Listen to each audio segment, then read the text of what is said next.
Okay, 5. Which of the following are likely to be part of the project? Choose 3. So what do we have here? We have shallow floor plates to allow most spaces to have close access to operable windows.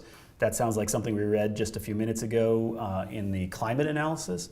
Vinyl window systems, since they have the best R values. Sun shading devices to allow maximum daylight.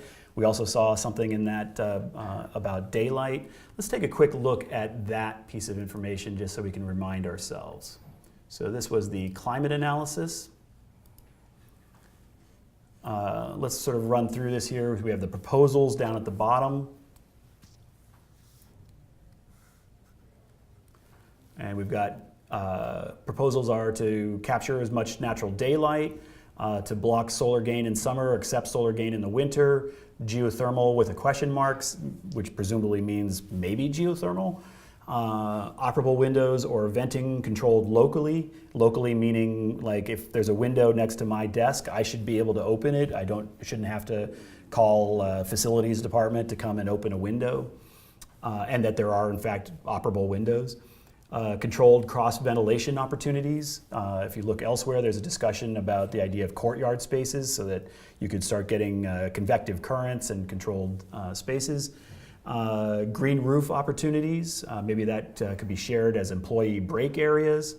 Stormwater runoff handled in a number of different ways. Green roofs, porous pavers, underground storage detention systems, and French drain/bioswales. Night sky lighting, which just means any of your exterior lighting shouldn't be going up into space. It should be focused down to the ground. It doesn't really make sense for us to use globe lights outdoors because you're just losing half the light up to space.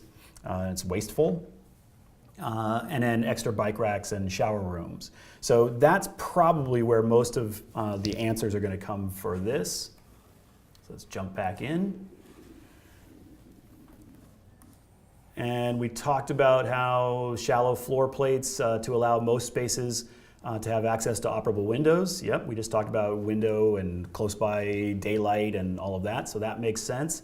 Vinyl window systems, since they have the best R values, that is true, but if it's a truly environmental project, most folks will tell you, even though the R values are better on a vinyl window, the making of vinyl is so toxic that if you're doing a true environmental building, which has been asked for in the program and on the climate analysis, that's probably not the material you're going to want to use. But let's sort of think about that one. Maybe if we come back, it might still be a good one to answer. How about C, sun shading devices to allow maximum daylight and solar gain in the winter, but control the amount of solar gain in the summer. That's almost directly out of that one, so that's definitely it. So we only need one more.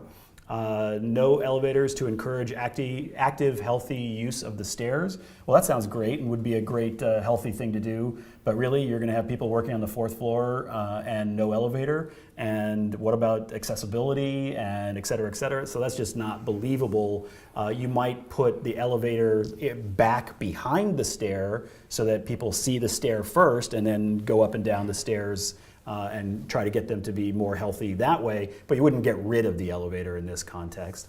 Heavy timber construction, there's really nothing that says that heavy timber construction is part of what we're talking about here. And then F, green roof for stormwater control and garden amenity for office use.